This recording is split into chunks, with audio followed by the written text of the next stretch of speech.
I started as a student intern back in 2017, and then I was a technician for a number of years, and now I've been faculty for almost 4 years.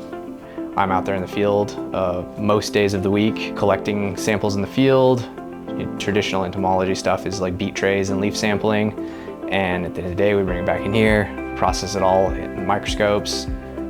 So historically, Southern Oregon agriculture has been dominated by pears.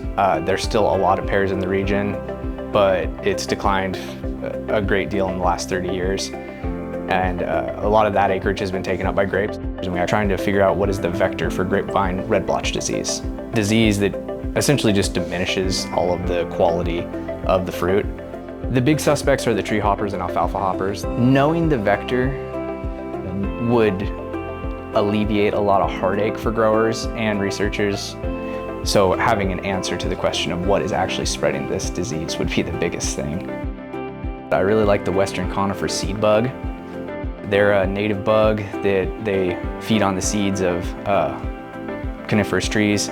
They've kind of got these cool parachute pants. It always makes me think like MC Hammer. They're also related to stink bugs, but the western conifer seed bug, to me, it smells exactly like the green apple, like caramel green apple sucker. There's a lot of fun facts in the entomology world, but that's one of my favorites that you can toss to somebody. Go Beavs!